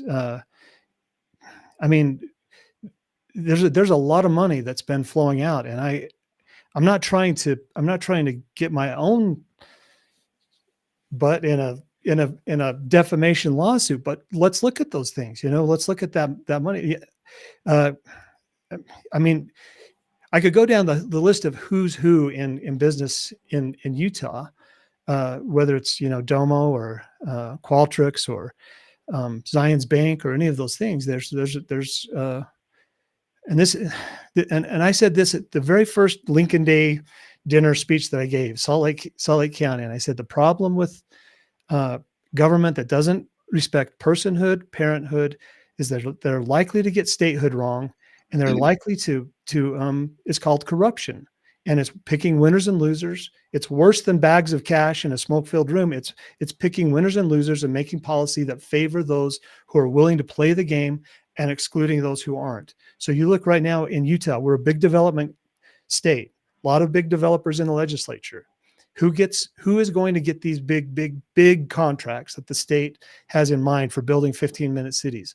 Well, I can tell you, it's not going to be your little mom and pop contractor who's honestly out there trying to build houses for people. It's going to be one of these people who have positioned themselves, who have demonstrated their loyalty to that syndicate, and the syndicate will pay them back. I think we call it a secret combination in Utah. I think that's the word that we use, and it's not an incorrect word in this. Wait a minute. I thought Spencer Cox told Jason Preston there's no such thing as a 15-minute city. I think that's the response to discovery right there. It's like, what's your response to that? You're a liar, Jason. You're lying to the people. I said this about, illegal immigration. Okay, so real quickly, yeah. You said, Jason, you're a liar. You just said that, Jason, you're a liar. That's what Spencer Cox said, but Jason's put out a video that has him talking about 15-minute cities. And if I remember correctly from viewing that, Spencer Cox talked about that 15-minute city before Jason Preston talked to him about it. And also, Jason had pulled the screenshot from a state website talking about 15-minute cities. Now, he had hosted a conference on 15-minute cities. Spencer Cox had, and when he says that we're going to be the birthplace of the fourth industrial revolution,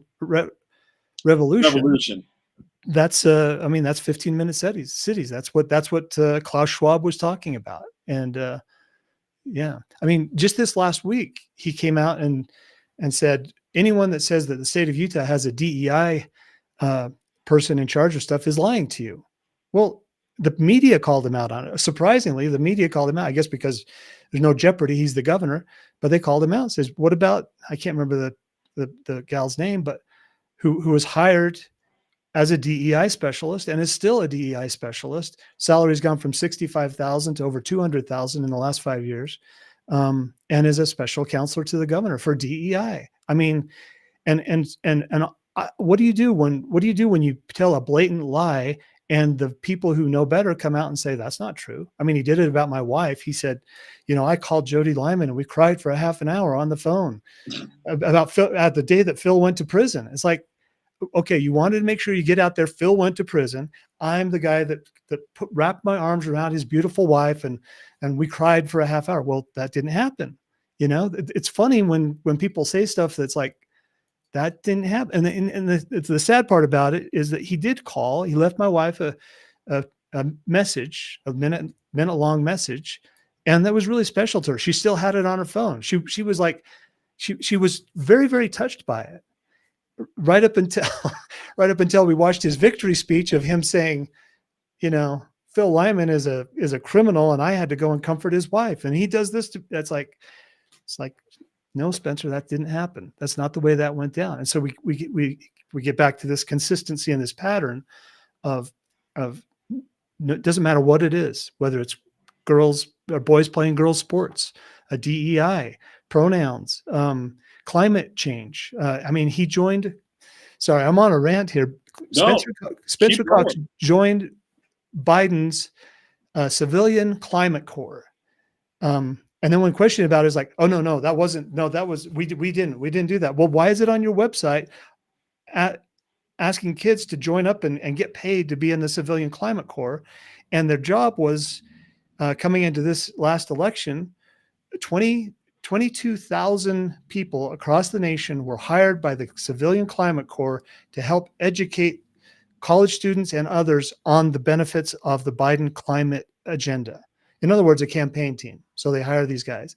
And Spencer Cox, the only Republican governor who joined the civilian climate corps, and Gavin Newsom came out with a glowing applause for the 5 governors who had joined, and there was only one that was a Republican. It was Spencer Cox. Now he distances himself from that. He distances himself from everything. I told somebody here recently, one of the legislators, before the general election, they said, you should drop out and just make nice with Spencer Cox, because you're going to be out of the legislature and you're going to lose all of your power. You're going to lose all of your voice.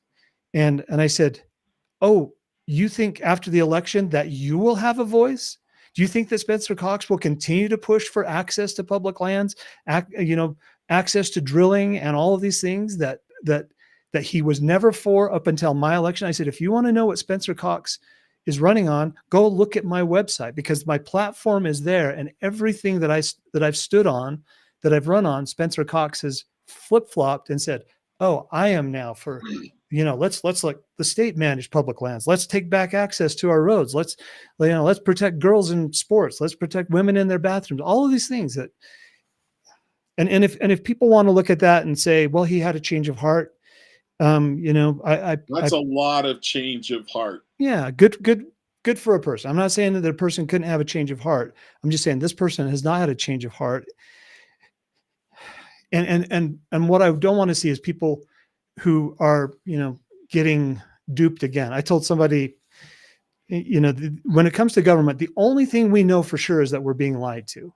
And that's the only thing that we know for sure. Everything else is obfuscation. And that doesn't matter if it's at the federal level, the state level, even at the local level. Sometimes you're just trying desperately to find out what in the heck is going on. Why did my property taxes, double in the last 3 years? What is going on here? And you can't get an answer. It's turned into us against them. And that is exactly the form of government that our founding fathers were trying to prevent, to leave the power in the hands of the people. And all these things are they're very detrimental. Otherwise, we just say, well, you said you weren't a big fan of Spencer Cox. It's like, whether you like a person or don't like a person, it's like they should just follow the rules of the handbook that we have, which is the Constitution, and then it's like, I don't know. I just rambled. I don't think I answered your question at all. I must admit I got lost in your rambling. So I could keep rambling, but yeah. Okay, so we're in a state legislative session. What are your thoughts about what we're seeing right now? What do you, are there any bills that you're seeing, hey, need to be run? Anything along those lines? What are your thoughts with the bills that are coming through right now?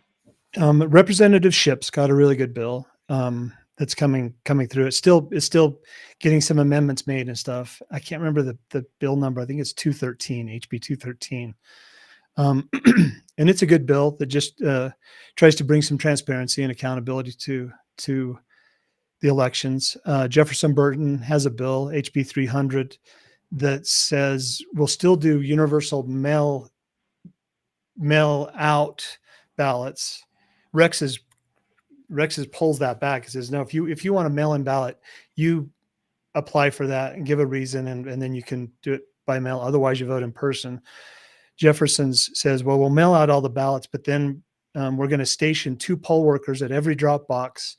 And when you come, you have to show your voter ID. So the idea is, hey, we'll put a control on this. The practicality is there's not a clerk in the state of Utah who has enough people on staff to man the drop boxes with 2 individuals 12 hours a day. So I don't think it's viable. I don't think it's gonna happen. On the natural resource side, we've had a pretty good run pushing back on defending our coal-fired power plants, and that's huge. This election, I mean, natural gas is. So I do want to get to. So I do want to get your thoughts about Donald Trump getting in. I do want to get to your thoughts on some of the elected officials. But let me throw this out real quick. Let me hit the pause.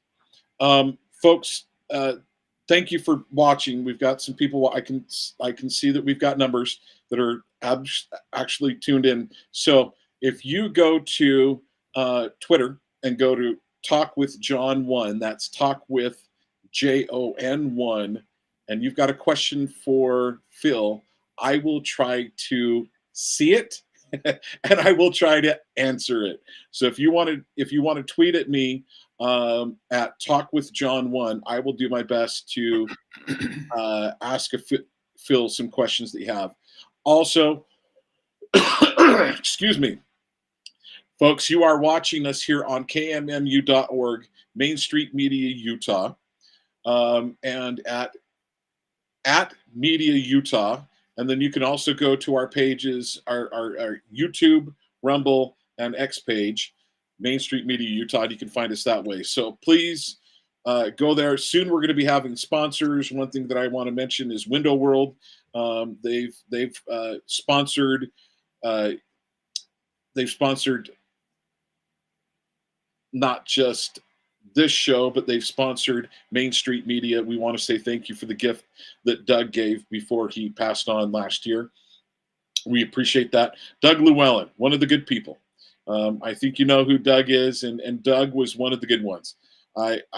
He is missed. So I want to mention Window World and say thank you, a big shout out and thank you to them. So let's get back to it. I'm glad to hear that you mentioned you felt Jeff Burton is trying to do a good one because he happens to be my representative. And I was a little concerned when I heard originally that he was looking at running that bill, but I do like how it was dialed back a little bit, that it may have to be requested. And I think, frankly, that's the way that it needs to happen. We don't need to send everybody a ballot. Here's the bottom line. When it comes to election day, I think it should be done on a day If there's extenuating circumstances, yes, there's a mail-in option. Right. If someone reaches out and says we want to do it, I think it makes sense for that, especially for missionaries. If you're going to be out of the country for the Military. military, things along those lines, absolutely, you should have the opportunity to be able to vote. Do it, cast an absentee ballot. But there's a reason why. So our founders didn't say we're going to have an election month. They said an election day. And when I think back, those first 100 and plus years, how did you do that? You hooked up the horse and buggy, and yet you may have to go into town. And guess what?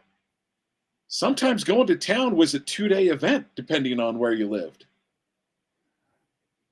People worked hard to do it. Now, why did they pick in November? Why did they pick that week in November?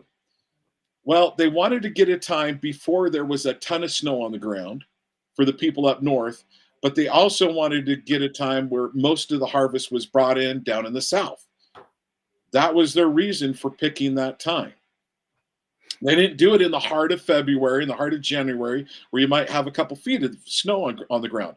Could it happen? Yes, I'm sure it did happen from time to time. But they said it's going to happen in November, and it wasn't easy for them to do it. Do I like the idea of the thought of having a national holiday? Yes. But folks, it's not supposed to be something that's just as easy as breathing. Yeah, I've been thinking about that same thing. People should want to vote. They should, I heard something yesterday, I think it was, and Spencer Cox was talking about, how great it is that the mail-in ballots have increased voter turnout so dramatically. And I say, yeah, it has, sometimes over 100%. So that's not a good thing. But the people, just the idea that I'm a person, therefore I need a vote that's cast. It's like, well, if you don't know what's going on, you're not paying attention. I remember watching my parents, and I'm old enough to remember, going to the poll on that Tuesday and seeing the women there and people that I knew, and they knew me. And it was a big deal. And my parents would not, my dad would no more have been out of town on election day than anything. He wouldn't miss it for anything. So his schedule was planned around it. And he made sure that second Tuesday or that first Tuesday in November, he was in town because he had a job to do, and it was to vote. And I love that. I think an election day would serve us really well.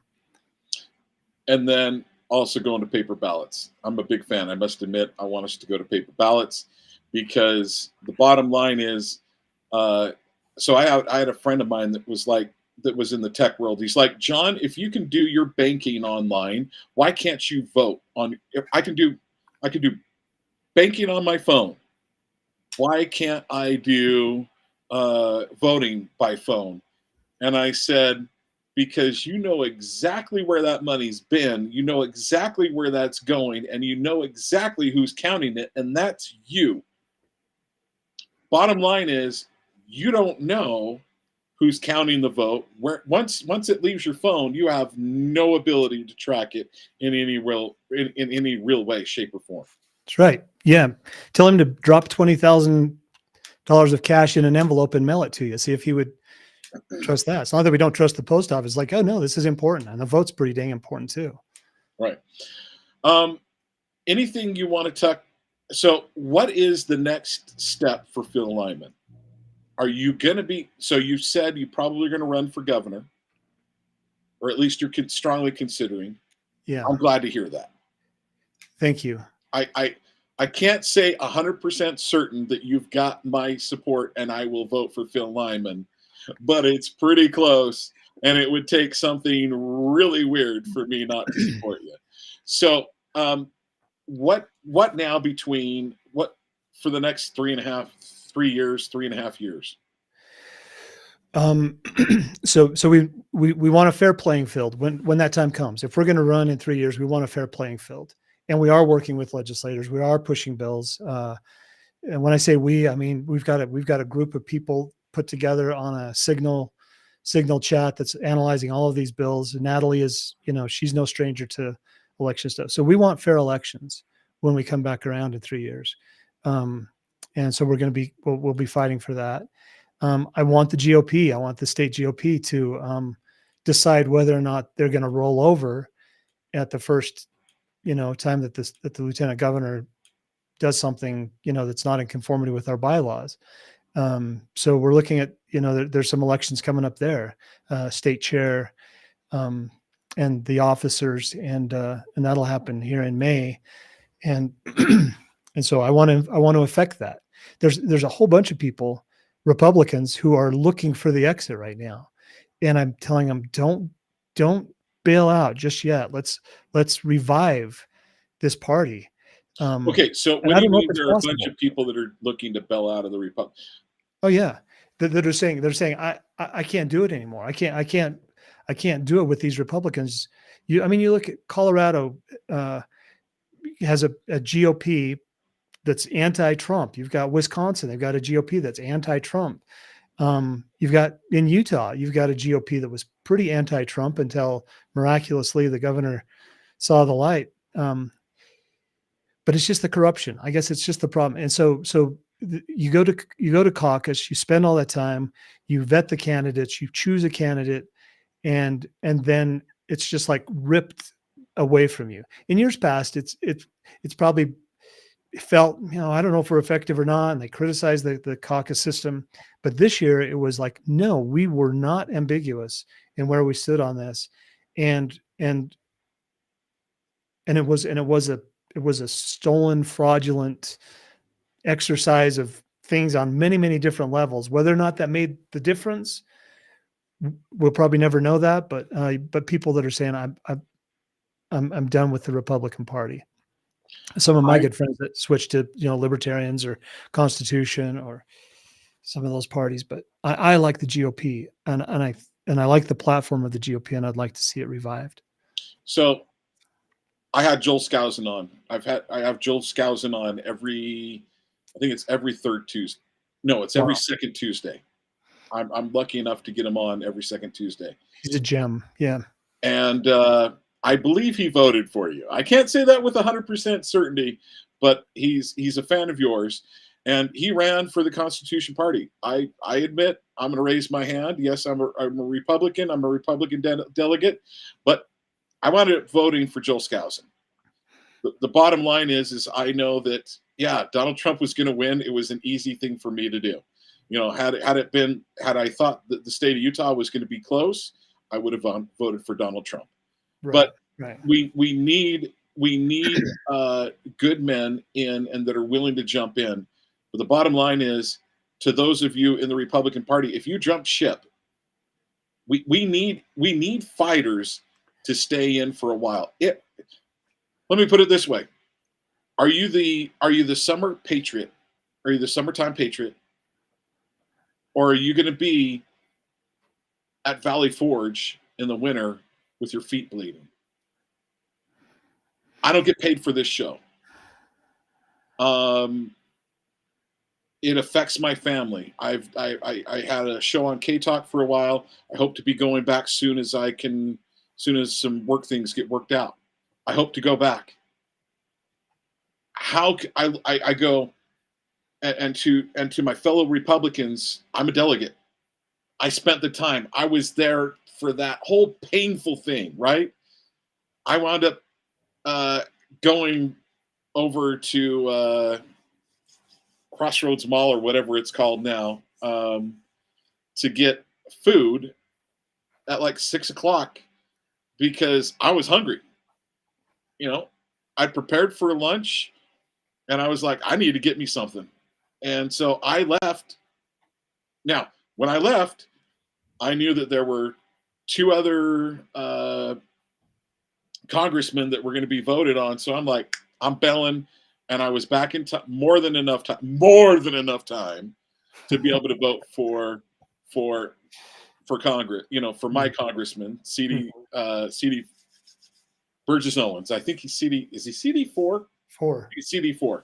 So I left at CD2, got back plenty of time for CD4.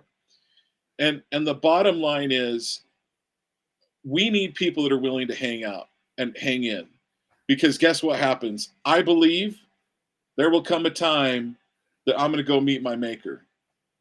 And when I pass on to the other side, I also think there's going to be other people on the side. And if I was ever to bump into George Washington, one of my great, many great grandfathers who fought in the Revolutionary War, how can I look them in the eye and say, I'm sorry I had to disappear because it was too inconvenient? Yeah. I'll wilt. I can't do that. How can I look at, some of the founding fathers that gave it all? That when I think it was General Cornwallis had someone sent to their house to say, hey, and handed him a piece of paper, had him read it. And on that piece of paper, it basically said, I've got your sons on a on one of those ships right now, and I'll release one of your sons if you will say, peace out. I cave. And he had to excuse his wife to go inside and then looked the man in the eye and said, you're a jerk face, basically, for even tell him you're a jerk face. And if you were any kind of man, you'd let him go. But I'm not doing it. And then he had to go tell his wife that he had just that. Yeah. Yeah. I can't look that man in the face. I don't belong in the same area with him, right? So hang in the fight. That would be my statement to you folks. Well, I think it's an epic battle, and I think it's fun. I think there's a lot of satisfaction that comes from engaging in this, because it's not trivial. It's not a pastime. It's not a hobby. It's like, this is what we're here to do. And it's one of those things. I have FOMO when it comes to this kind of stuff. It's like, I don't want to miss out. And I feel like we are like, on the sidelines of something really, really momentous. And it could be really bad. It could be really good. But all I know is when it's all said and done, just like you, I'm not going to look back and say, man, I kind of missed out on that. I kind of sat on the sidelines. I'm not interested in doing that at this point. And I don't know, I'm old enough. I've been around long enough that it's like, this is what I'm doing. This is what I'm doing right now for the next few years, at least. And I love it. And I love the people that I've gotten to know, and I appreciate what you do. And I think you are in that caliber with those people, because you're doing everything you can do. And it means a lot. So there's some people that do it better, like Phil Lyman. Good job. And there's a number that do it better and have done it better. But okay, so I want to get to let's kind of wrap up. We're coming up on about 7 minutes left, and if we go a little past 6, as long as you're able to, we can go a couple minutes after. I want to know what your thoughts are with Donald Trump, and what do you think we need to do as far as the state getting more energy? I mean, I'm like, let's drill, baby, drill right here in Utah. Let's fire up a bunch of more coal plants. Let's build a couple more dams somewhere. I mean, your thoughts? Yeah. So I was back in DC last week, and I had tickets to the inauguration, but then they moved it indoors, so the tickets became a non-issue. So we stood in line for 5 hours that morning, didn't get into the stadium, and it was cold. And my wife does not like cold weather. And when you're saying there's a reason why you live really far south. Yeah.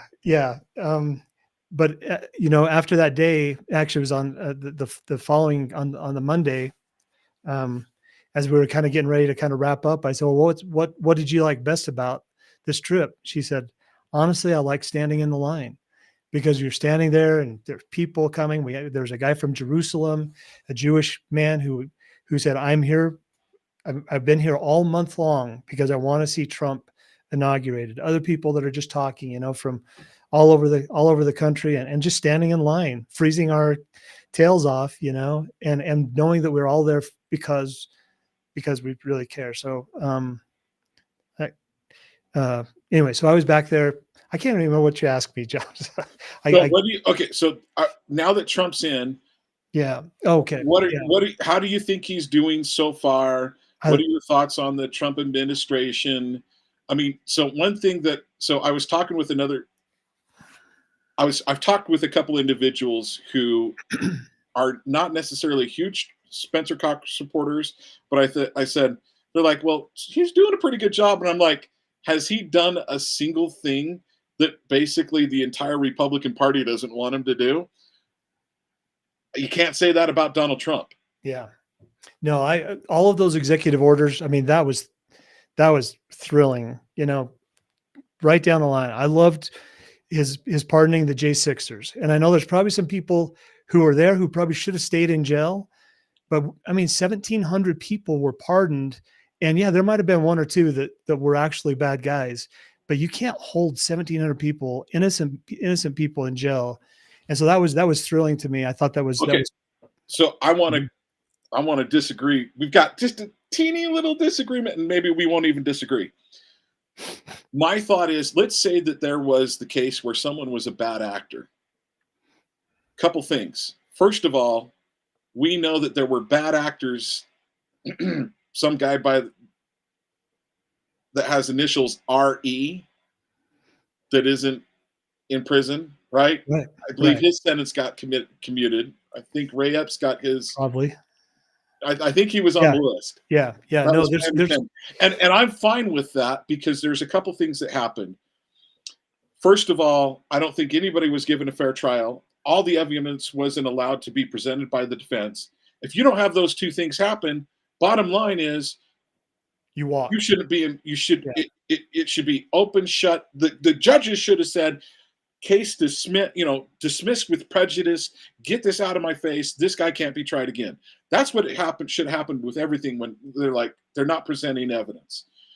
So, and then on top of that, I believe there's Antifa people, and I can't remember if I've told you this. I did a radio show on Republic Broadcasting. It's a national platform similar to this, and the founder of it, who passed away like the following November, he called me up on that day. He said on January 6th, he called me up. He said, John, I saw two small bus loads brought up being led by a police vehicle. The people that hopped out looked nothing like Trump supporters that I saw. And they went up the steps and then all of a sudden, as soon as they go up the steps, disappear. About the time that it would have taken to walk up there, all of a sudden, then the doors break open and he goes, bottom line, he goes, and it was a bunch of men that piled out. That was it.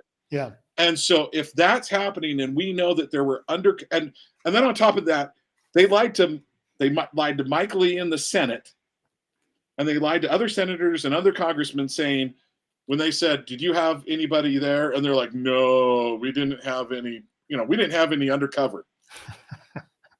Well, tons of undercover. Right. The common term of undercover. Yeah. So they could be correct because that's not what they refer to them as. It's assets, right? Government assets. But they didn't use the right word. So therefore we can say, no, we didn't have that. There's a big lie around it. I think they all their sentences should have been commuted. So that's my diatribe. Yeah. I love the appointments. Doug Burgum, Department of Interior, I think is going to be great. Chris Wright, Department of Energy is going to be great. Hegeseth, Secretary of Defense. I mean, Pam Bondi, U.S. Attorney General. I mean, these are bold things. I mean, J.D. Vance, Vice President. You just look at this. It's like that first. Have you met J.D. Vance? I have not met him face to face. I've read his book. Okay. I like J.D. Vance a lot. I was a fan of his long before he was vice president. But have you met him? No, I haven't. Yeah, I want to meet him, but whether I meet him or not, I think he's just a good dude. I like the Trump family. I like the kids. I loved Melania's, stiletto hat thing. She looked like an Italian. Anyway, it was a beautiful family, beautiful things. I think there's a feeling in the country that we're going to go back to work, that we're going to, have some sanity. We haven't had that. We haven't had that for a long time. I would even say during Trump's first administration, they started suing him from day one and impeaching him from day one. You know, I 8 think years we're of going to see it again. I think Yeah. we're going to see it again. I suspect, but I think Trump is. I think he doesn't have a second term that he's worrying about. I think he'll be more forceful. And I don't like a strong executive that's doing executive orders, but in this situation, it's called for because we've had such rough executive orders in the past. I mean, you're talking to the guy. I went to jail, because of the Obama administration and the U.S. attorneys that were there. Yeah, it's not in a vacuum that I make these statements about releasing the J6ers. I know what it's like to sit in a jail cell. It's a wild thing. But the worst part of it is knowing I've done nothing. I've done nothing criminal, and there are criminals out there that are doing horrible things. And so I don't know. Trump brings a lot of hope. I will say, and I keep asking people close to him, why does he keep elevating Republicans who dislike him and have disliked him in the past? And they don't know. But I mean, if I'm Trump, I'm looking and saying, okay, well, I got to work with the people that I got to work with, whether it's, Governor Cox in Utah or somebody else. I'm probably not going to worry too much about that. But yeah, I want a president who takes that job seriously, who takes the Constitution seriously. And I wasn't thrilled with everything that Trump did last time. I wasn't thrilled with some of the executive orders that he threw out. But I'm really, really optimistic about where this country's going right now. Bottom line is, I don't agree with me 10 years ago. Yeah. Everything about me, that I thought 10 years ago. Right. I don't agree with everything that I thought 5 years ago. So, but bottom line, so far, he is. I agree with the vast majority of what he's doing, and that's good enough for me. Well, we're dealing with a government that is, we've been taken advantage of by government. We've been played, robbed blind, spied on, held at gunpoint, expected to give not just our freedoms away, but our kids' freedoms away. And I don't get that feeling from Trump that he wants to take away our freedoms. I get the feeling he wants to put government back in its proper lane, and that's, you can't ask for more than that. If he can accomplish that, and if he has to be aggressive, tariffs, all these things that we traditionally don't agree with, if he's got to use those things to put this thing back to right the ship, I'll be happy. I'm sure there's not necessarily brighter days ahead. I think we got all kinds of problems. The deficit's still, going to sink us. I want to see what he can do about that. But in the meantime, such great appointments. So some really good, honest, frank, transparent people. So. Well, I'm right now quickly trying to get on my X, and I'm also looking at the Main Street Media's X account to see if anybody has asked for questions to be asked of you, and I'm not seeing them, folks. So if you did, I apologize, and I'm not seeing it. I'm getting on my profile at Talk with John 1. That's Talk with JON1, and folks, I don't see any. I don't see any of his. I don't see any questions for us, and I don't see anything in the chat as well. We must have answered all the questions. So there's a very good chance. So, Phil, I'm just going to say thank you so much for joining us today. Thank you for being here. We're going to have you back. Actually, I'm glad you reached out to me, that I didn't have to reach out to you, because I was going to say, hey, with this legislative session, I want to know what you're doing. I had Austin Hepworth on last week, and I'm like, I wanted to get you on shortly. So, and if you see anything that's coming along the bills, hey, John, we need to get on and talk about this. Please let me know. I'll try to make that happen. Okay. Yeah, we could talk bills next time for sure. So, Phil Lyman, thank you for being on. God bless you, brother. God bless you, John. Thank you so much. It's my privilege and my pleasure. And to the audience, I'm going to say, hey, make sure you tweet this out. Make sure you share this. I will tweet out there's already this will be already posted to X, and I will tweet out on my Talk with John 1 the interview also with Joe with Texas. Joe from Texas. I want to say thank you to Joe from Texas. Good man. And Phil Lyman, if you'll hold on for a minute, we'll bring this to an end. And I want to sign off with you real quickly. But folks, this has been Talk with John here on Main Street Media, Utah, KMMU.org. You can go to our different ways of watching the show. Go to Rumble, YouTube, and X, and see all the shows that we do. So this has been Talk with John, folks. We'll see you next Tuesday. Take care. Have a good one.